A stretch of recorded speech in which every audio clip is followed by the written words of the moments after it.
country. Welcome to Maduro Plus program. And this could be a new session of the fish, Pérez Pirela, who is just very healthy. Marines is just arriving from Guyana Sequiba.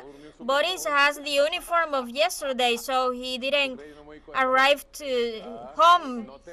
I realized it. I didn't see you since the march, and so here on my left is Mr. Diosdado Cabello, and you must inform something, Diosdado. What do you think of? And Jorge Rodriguez, head of the campaign command, so a day that calls to reflection, permanent talks, and precisely it's being closed a cycle of 10 years of permanent sabotage, permanent conspiracies that had their stages, their intensities, and the strongest intensity was from 2016, that brutal economic war recall, the call to Maduro so that they give me 3 months, and then it came the uprisings of the 2017, which were the most violent of civil confrontations. We were at the threshold of a civil war, and the magic formula of the Constitution, the Constituent, and the elections of governorships, mayorships, presidencies, and then it came that period of Guarimbas, uprisings, and that rat of Julio Borges, with the permission of the with due respect of the rat, to compare him with Julio Borges, and then the period of Guaidó, the 2019, the self-swearing and full offensive here in Latin America for those who please to have records. And here in Latin America, they just made up the known Lima Group, made by the Pedro Pablo Kuczynski government. It is good to recall the governments that boosted the Lima Group, the governments of Juan Manuel Santos in Colombia with Pedro Pablo Kuczynski. And why they call it Lima Group? Because the ultra-right wing said that this was task of the Colombian oligarchy to overthrow the government of Venezuela, and that's why they just summoned it, and they had the support of Michelle Bachelet government. Let's not forget that Michelle Bachelet is founder of the Lima Group and then of all the far-right governments. Then arrives Bolsonaro, then Duque, the far-right government of Mexico. They had 25 governments of Latin America and the Caribbean pointing at Venezuela, and Venezuela just defended steadfast, and so we defeated them collectively and separately. Let's not forget that 2017, 2018, and the era of Guaidó, he tried the coup d'etat, the electric coup d'etat, and now he rehearsed that in other countries. When what they did to Pedro Sanchez, it's what they did here in Venezuela. And just I am watching this, and in Chile they had so then electric coup, economic war, and coercive sanctions in 2019. Coup d'etat attempt that was turned from a tragedy to a comedy. The coup of the green bananas, and how many things they stole from us. Gold, they froze accounts outside, overseas, and the gold has interests. Citgo has the utilities, the revenues of 7 years. The bank accounts overseas, well, a total economic blockade, but we continue advancing.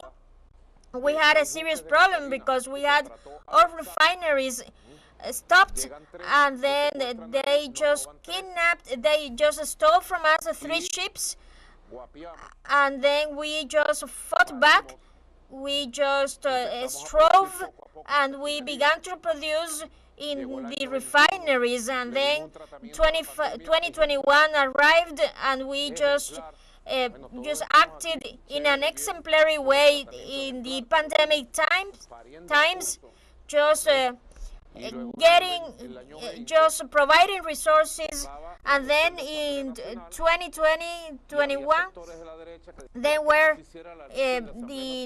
the elections of the National Assembly, because we were at the pandemic in 2020, and then we made the National Assembly elections, and on January 5th, 2021, there was installed the National Assembly, and what the far-right wing did, that the National Assembly of the 2015 continued, and still today, a lady named Dinora Figuera, Julio Borges, and Maria Machado, and Leopoldo Lopez are possessors, alongside Juan Guaido, of all bank accounts of Citgo, the gold, and all other properties of the Republic.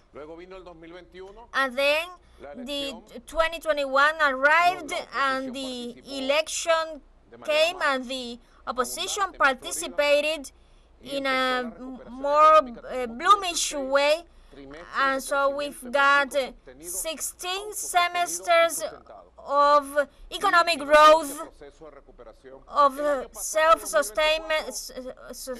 So then last year in 2024, the imperialist just attacked, and he was preparing just a gimmick. And so on one side, they seated to negotiate with us, and we as good people seated with them to negotiate.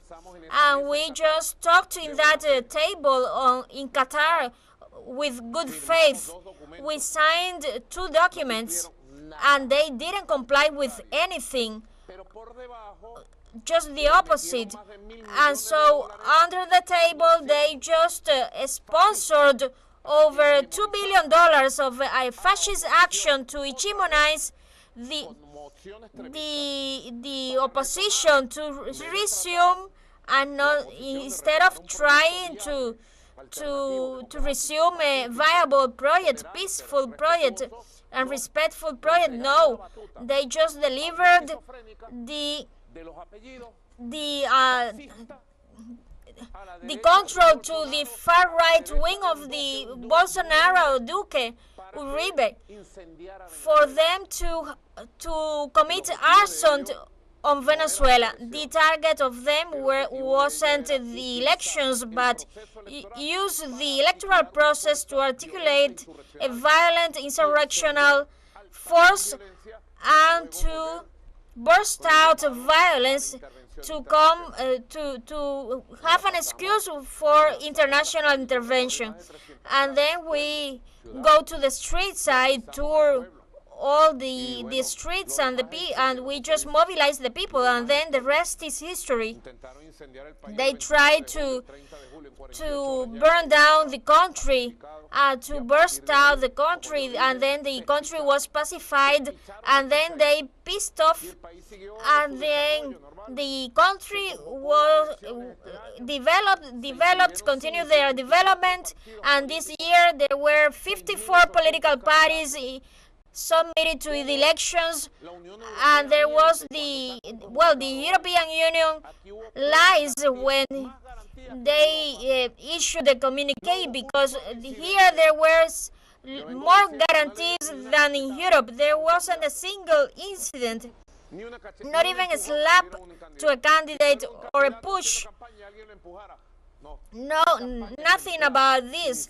And so it was an exemplary campaign. Everyone just went out to vote and then go to the polls, went to the polls, and there it is the results. One of the greatest landslide victories of the history of Venezuela, and then it begins a new cycle of more work, self-demands, and so we've got the Homeland Plan of 7 Transformation, which is a multidimensional plan to advance in 7 working fronts which are underway.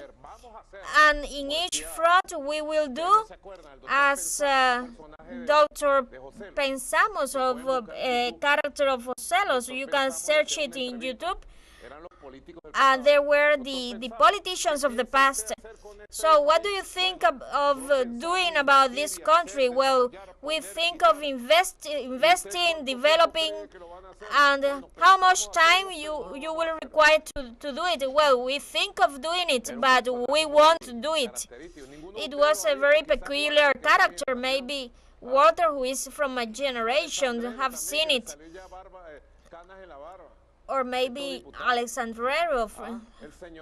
And there the youngster Guatire of Granera, the philosopher, the son of Antonio Gramsci, Rodolfo Sanz.